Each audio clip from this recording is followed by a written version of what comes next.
Hey, what's going on? I'm Ochanda with Kush Konvos TV. And today, we got a great reaction video from Dorian at Group 82. My Ducks, my Swans. And on this reaction video, we are reacting to how a young 17-year-old will possibly save the NBA. I'm not one for long intros, so let's get into it. You decide to go to BYU. They have an honor code. You ain't gonna be getting no buns for 12 months. You ain't about to be getting wasted around here. You ain't about to be smoking, getting high around here. My Ducks, my Swans, welcome to the pod. When I first started making basketball content, I was very apprehensive about putting out my personal thoughts about things because, I grew up being a basketball aficionado. I played basketball video games.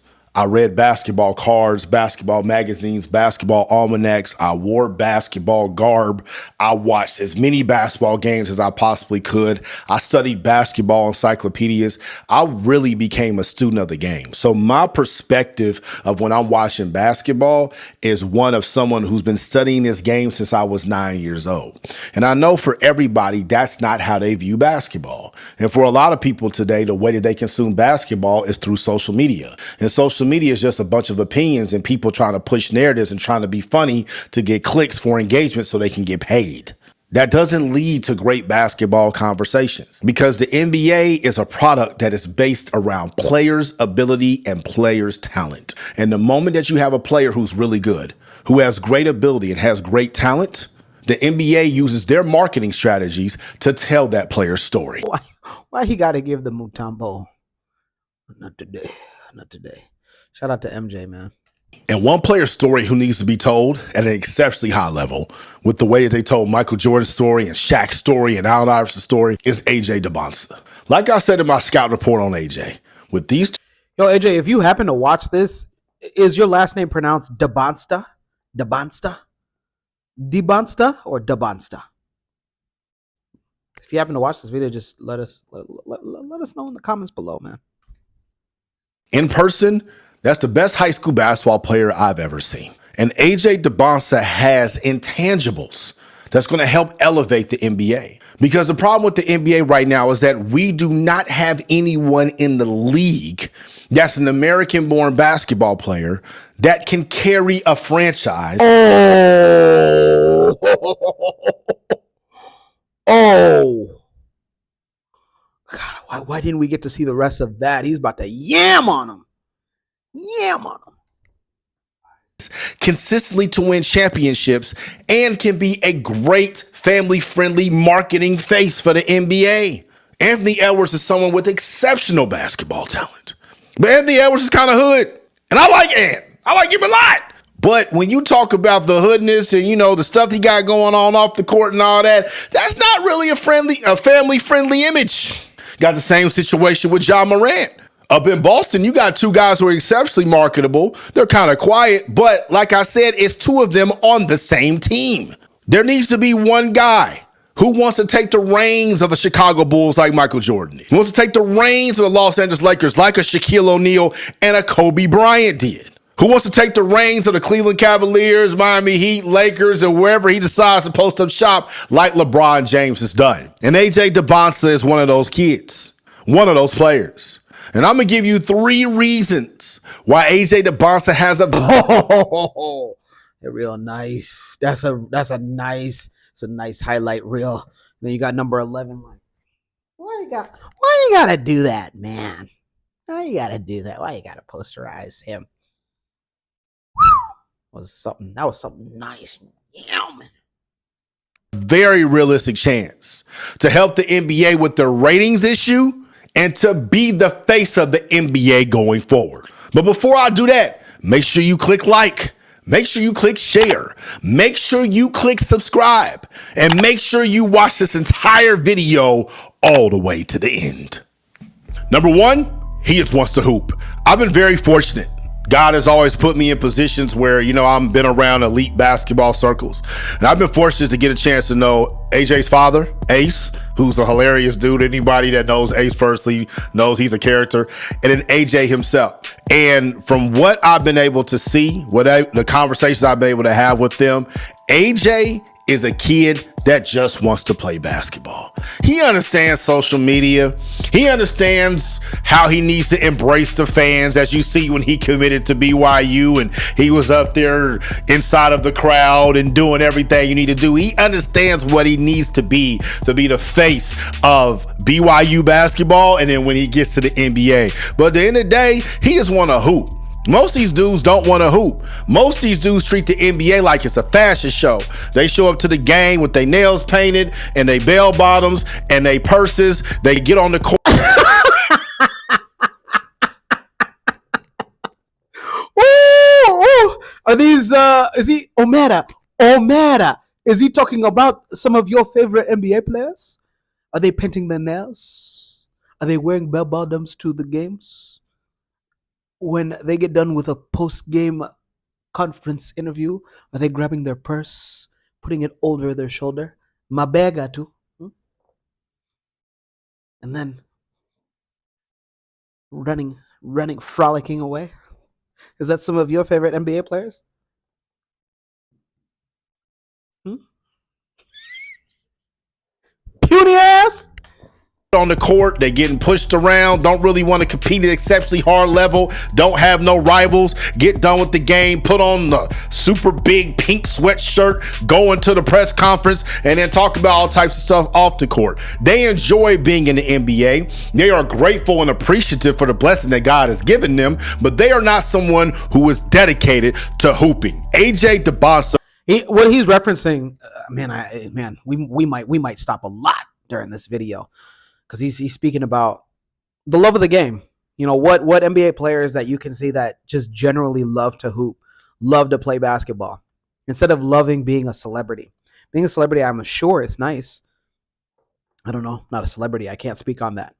But when you are being paid to do one thing, you know, being an actor, being a musician, oftentimes the celebrity can come with it. And for the NBA, it's often that you'll see some guys that you're not 100% sure that they actually love playing basketball. They just love being a celebrity. But we know, we all know. I'm going to name some names, and you just tell me in the comments if you think that that I'm incorrect. I'm going to name some names on some guys that I know love the game. Devin Booker. I know he loves playing basketball. 100%. Jaylen Brown, I know he loves playing basketball. Loves it.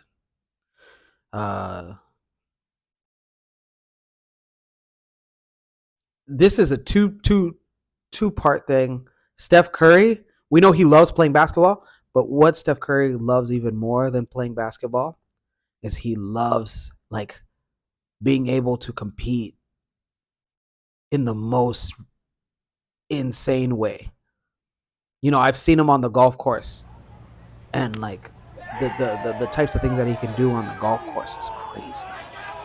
I'm sure I wouldn't be surprised if he's a good bowler. Chris Paul, we know that he loves to play basketball. SGA, we know he loves to play basketball. Some of these other guys, I'm not 100% sure. You tell me in the comments below if you think I was incorrect, but I don't think that I'm incorrect. Some of these other guys, and I don't want to name these guys just in case I run into them. Hey, if you need me to DJ your birthday party, holla at me. I don't want you to say, oh no, you don't think I love playing basketball. Just wants to hoop. That's all he cares about. That's all he usually talks about. And he's a kid that has shown that is what drives him. And the NBA hasn't had one of those in a very long time. Number 2, his skill set. AJ Dybansta is 6'9". Last time I saw him, which was the other week ago when I went to his game in Kentucky, he's probably about closer to 6'10" now. He has a handle. He can shoot.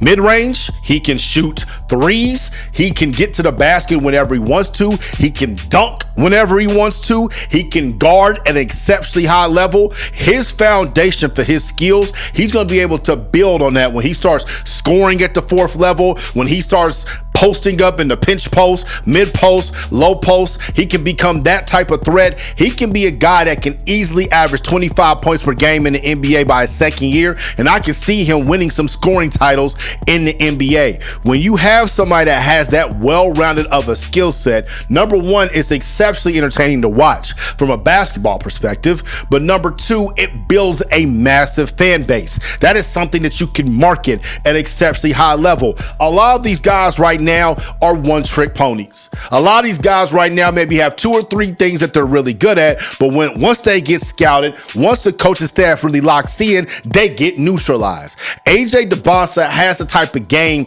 that can modify itself like an amoeba, whoever he's playing against and whoever he's playing with. He's going to be a player that can fit in with practically anybody. It doesn't matter what NBA team that he goes to, they are eventually going to see this is a guy that we need to build around. And if they already have a young superstar there, AJ is going to be a great complimentary piece early, and eventually the franchise will be his. And the third and final reason that I think that AJ Dybansta will be the guy who's really going to save the NBA is because of his support system. Like I said, I've got a chance to know Ace. This is a man that was a first-generation immigrant here in the United States of America, and he decided to be a cop in Boston. A cop. There's so much to take away from this. His third reason on why AJ Dybansta will save the NBA, he said his support system. So starting off with, he said he used the example of his family, and he said his Ace, his pops. Well, let me not call him Ace like we're friends. You know, his dad is African, by the way. I did a little research on AJ, and he's a Congolese, and I believe his mother is Jamaican, but nonetheless, his father is from Congo. Go Congo, go Congo, go Congo, the mighty nation of Congo. And Mr. Dybansta immigrated to the United States and became a police officer for the Boston Police Department. For those that are unfamiliar or don't live in the United States, Boston's police department every decade has always had issues with people.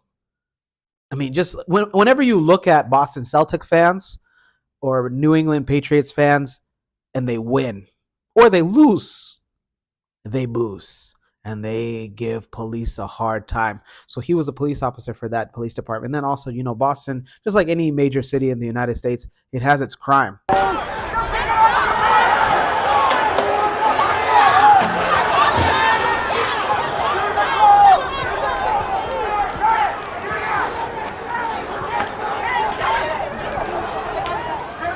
And him being a Congolese man, he said, I'm gonna join that, and I'm gonna do a superb job. I'm sure Bubba AJ did a great job at being a police officer for the Boston Public Police Department. I also want to add that I'm surprised more African men that come from Africa or even the Caribbean don't become police officers, because when you go to African or Caribbean countries, you'll find that the police, as bad of a rap that the American police get, and they get a bad rap, and you know, it is what it is, and it's neither here nor there. I know you're gonna get in your feelings and you're gonna type your comments, right? Just think about this. At least with the United States police, there's like, you know, some sort of like moral compass most of the time. In African and Caribbean countries, talk about moral compasses, please. If you have an African or a friend from the Caribbean, ask them or ask their parents, like, what is dealing with the police like in your country? Name some countries. Just name it. Just name it. Bro, dealing with police outside of the United States, If you dealt with police outside the United States, you might come back to the US and you might be like, you know what, our police aren't so bad. And the police do their job. I know that's controversial, right? Go ahead, type in the comments. I don't care. Remember, at the end of the day, it's law enforcement. You don't have to worry about police if you're this is about basketball. But having a support system, it definitely helps shape a child, develop a child. Absolutely. Both parents, a 2-parent household. Let's take it even deeper from the sociological perspective. A black man decided to be a cop in Boston. That shows you the type of discipline that AJ was brought up under. That shows you the type of structure he was brought up under. He has both his biological parents and he has 2 sisters. There's a natural respect for women that he has. That dynamic, that family dynamic, we've seen it before. Mom, dad, 2 sisters, 1 boy who's an unbelievable hooper, and his name was Kobe Bryant. Kobe Bryant's upbringing was a little bit different because his dad played. Ace didn't play. Kobe Bryant had a chance to live overseas. That's where he really sharpened his game. AJ sharpened his game here in the American AAU system, in the American prep school system. He has a massive support system. Anyone who recruited AJ during his recruitment process when he committed to BYU, you knew that you didn't talk to AJ first. You talked to Ace first. Ace vetted through all these coaches. Ace vetted through all these. And the reason on why is that that's how it is in Africa. I know I've only lived, in my mother and fatherland of Kenya, but I would assume that is just like the same in any other African or Caribbean country. Why are you talking to children as an adult? If they have parents, go talk to the parents, because most of the time, if you try that, it might not end up so good for you.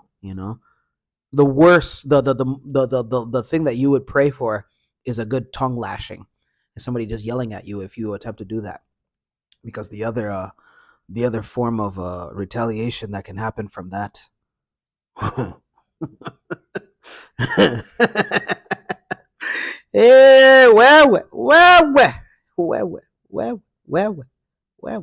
Financial people. Ace vetted through all these agents. Ace vetted through all these media people, using his cop instincts, using the training he's had. And once he narrowed the list, he said, okay, these are the people that can talk to my son.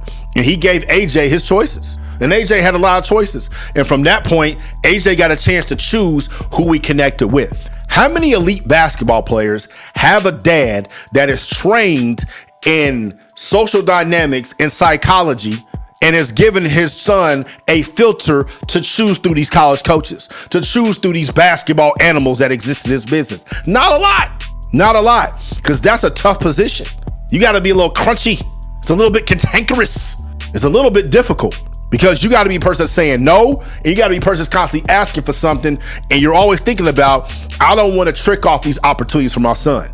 Ace did a phenomenal job vetting everybody, and that's why his circle is the way that it is. AJ's not really going to have to worry about crazy family issues off the court. Now, like I said, I'm not deep in their family, and all families have things. But when you look at the guys in the NBA now and the decisions they're making off the court, I don't see AJ making those decisions. This kid decided to go to BYU. For those that don't know, whether you live in the United States or not, BYU is Brigham Young University.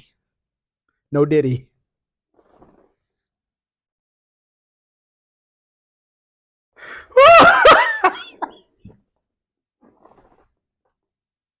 Woo!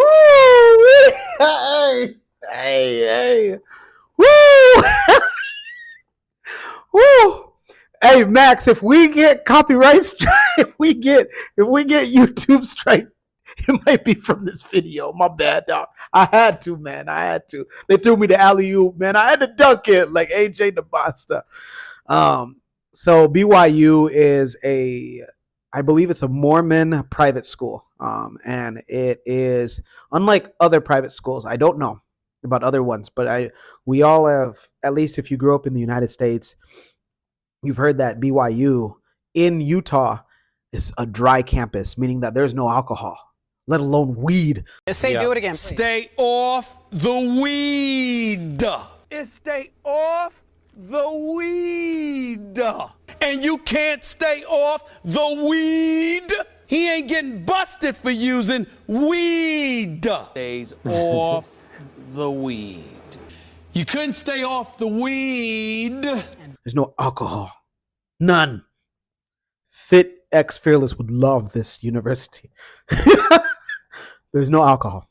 None. So it's a great school choice is what Coach Dorian is saying for that Bubba AJ had for his son, because like there's little to no chances of AJ getting involved into nonsense. Again, little. We're going to put an asterisk on there, but you know, when your school has its own code of conduct and has a mission and directive that says like we're doing our best to make sure that that the athletes that are students, because in the word student athlete, students come first, that our student athletes here are focused on their craft. They have an honor code. You ain't gonna be getting no buns for 12 months. You ain't about to be getting wasted around here. You ain't about to be smoking, getting high around here. That's not what AJ want to do anyway, because he just wants to hoop. You got a kid that can hoop. You got a kid that got an exceptional skill set. You got a kid that understands marketing. You got a kid that has a support system and a strong dad. You got a formula for success. Adam Silver, everybody at the NBA, y'all been focusing a lot of energy on this 2025 draft, and rightfully so. Dylan Harper should be the #1 pick, and he's phenomenal. Ace Bailey should be the #2 pick. He needs some development, but I can see his ceiling being the highest of anybody in this draft. Cooper Flagg should be the #3 pick. He needs some development too. You look at that 2026 draft, it's a lot of guys that are going to be 2, 3, 4, #5 picks. But the #1 pick is going to be AJ Dybansta. And that is who y'all should be attacking. I appreciate you, Coach Dorian, man. What a awesome review on AJ Dybansta, 17-year-old phenom. I believe that he did a coverage when AJ Dybansta was 16, and on how he stated, and other basketball analysts and experts were crowning him as the best high school athlete ever. Best high school basketball athlete ever. Big shoes to fill. With those reasons, I don't know why AJ Dybansta won't do amazing at BYU and then furthering his career into the National Basketball Association, OMERA. I don't think I have much to add. I've already said, like, when you have an awesome support system, especially a father, man, shout out to the fathers. When you got a father, especially a Congolese father, that was a police officer in Boston, like he said, in Boston, the world is in front of you. The world is yours to be taken. Yeah. Let me know what your thoughts, views, and comments are in the comments below. Also, don't forget to hit that like button. Make it your best friend. With that being said, I'm Ochanda for Kush Konvos TV. Another reaction video. Until next time.